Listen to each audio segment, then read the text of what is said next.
आपका शुभ नाम?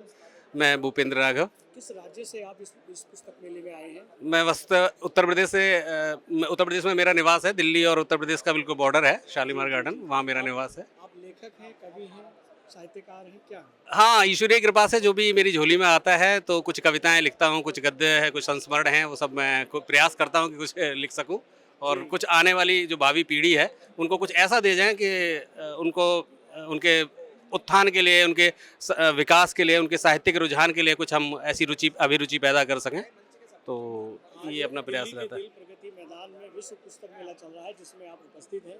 यहाँ आकर आपको कैसा लग रहा है और किन-किन पुस्तकों को आपने रीच किया, पढ़ा?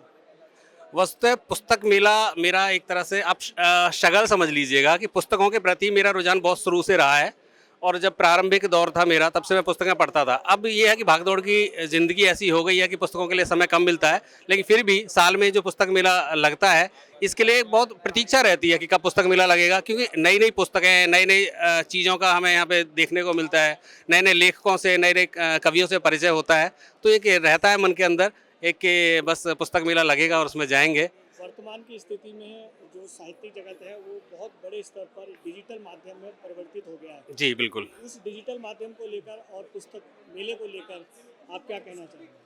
देखिए, ये बदलाव है, समय का बदलाव है।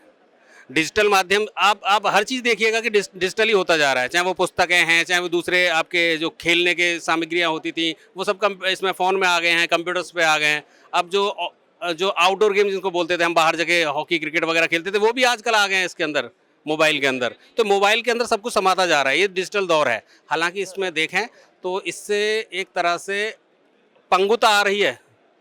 बच्चों के भीतर जो बच्चों के मानसिक और शारीरिक तौर पे ये नुकसानदायक है, शारीरिक और मानसिक लेकिन समय की मांग है।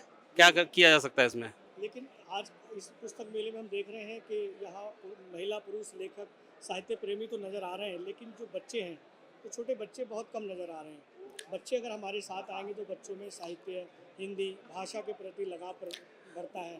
ऐसा क्यों है कि बच्चे देखिए, कम दिख रहे हैं? बच्चों की परवरिश भी इसी सामाजिक बदलते परिवेश में हो रही है। उनको भी जैसे पहले होता था ना कि हमें साहित्य या संस्कार का यूरिया उनकी जड़ों में डालते थे, आजकल वो डिजिटल यूरिया डल रहा है। बच्चों के छोटे-छोटे 2-2 4-4 साल के बच्चों के हाथ में मोबाइल होता है। आप उनको देखिएगा कि वो सारी चीज़ें मोबाइल में, हमें नहीं इतनी चीज़ें पता जितनी बच्चों को पता है। तो वो यहाँ के क्या करेंगे? फिर उनको बोरियत सी महसूस होने लगी है। जब उनको प्रारंभिक तौर पे ही उनका रुझान पुस्तकों में नहीं है, तो पुस्तक मेले के लिए भी क्यों आएँगे? एक नहीं, सोचने वाली बात उनके है। अंदर बच्चों के अंदर साहित्य प्रेम या पुस्तक पढ़ने की जो रुचि नहीं है, इसमें इसका कारण क्या इसमें है? जिम्मेदार बच्चे नहीं हैं, अभिभावक गण इसमें जिम्मेदार हैं। जी, क्योंकि आज की पीढ़ी वही देखती है, जो सुनती है, जो समझती है, जो हम उनको देते हैं। जब हम उसको वो चीज़ें डिलीवर ही नहीं कर रहे, तो वो कैसे उस चीज़ के प्रति रुझान अपना करेंगे? इस तरह से होने वाली प्रवृत्ति से भारतीय संस्कार और संस्कृति से बच्चे विहीन रहेंगे। बिल्कुल। इस विषय में उन अभिभावकों को क्या कहना चाहेंगे?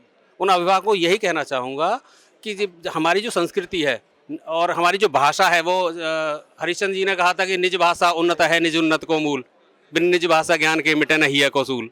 तो जब तक हम हमारी भाषा, हमारी संस्कृति के बीजारोपण उन बच्चों में नहीं किया जाएगा, तब तक हम उस अपनी संस्कृति को अपने उस श्रृंग पर ले जाने के लिए हमें वाकई बड़ी जद्दोजहद करनी पड़ेगी और संभवतः यह ऐसा भी संभव है कि हम पाश्चात्य शैली में आके अपनी संस्कृति का ह्रास करते चले जाएं। राघव जी, एक छोटा वर्ग है जो साहित्य प्रेमी है, जो इस विश्व पुस्तक मेले में मौजूद है और 1 तारीख से 9 तारीख तक रहेगा। जी। लेकिन एक बहुत बड़ा वर्ग है जो यहाँ नहीं आता या पसंद नहीं करता। उस वर्ग को क्या कहेंगे? उस वर्ग को मेरा निवेदन ही है कि उनको आना चाहिए, देखना चाहिए, क्योंकि जब तक नहीं आएँगे, जब तक आप किसी का टेस्ट नहीं लेंगे, तो आपको पता ही नहीं लगेगा कि स्वाद कैसा है। तो आप यहाँ पुस्तक मेले में आएँ, पुस्तकें खरीदें, पढ़ें, तो उनको पता लगेगा कि पुस्तकों में कितना कुछ है। और ये तो बड़े-बड़े पुराने जो हमारे ऋषि मुनि हैं, उन्होंने भी कहा है कि पुस्तक तो एक ऐसा सागर है। हम लोगों को ठीक है, व्यवहार से बहुत कुछ मिलता है, लेकिन जो अनुभव हैं, वो सब पुस्तकों में कैद हैं। वो लोग हमारे साथ प्रत्यक्ष नहीं है हमारे सामने, लेकिन उनकी बातें पुस्तकों में हैं, जिसको हम आत्मसात कर सकते हैं और एक अच्छा भविष्य बना सकते हैं पुस्तकों के साथ। राघव जी, आपने हमारे ट्रू मीडिया चैनल के माध्यम से बहुत सारी बातें शेयर की, उसके लिए बहुत-बहुत धन्यवाद। मैं ट्रू मीडिया के लिए प्रशंसा करता हूं कि आप जो साहित्य के लिए काम कर रहे हैं, वाकई इस निष्ठा को प्रणाम करता हूं, अनोखा है और बार-बार सभी लोगों को मैं प्रणाम करता हूं, धन्यवाद देता हूं कि आप। और एक निवेदन यही है कि आप पुस्तक मेले जैसे ऐसी जो हमारी संस्कृति, हमारी सभ्यता को विकास और हमारी सभ्यता को गति देती हैं, ऐसी जगह पे आना चाहिए लोगों को। बहुत शुक्रिया, बहुत धन्यवाद आपका। शुक्रिया।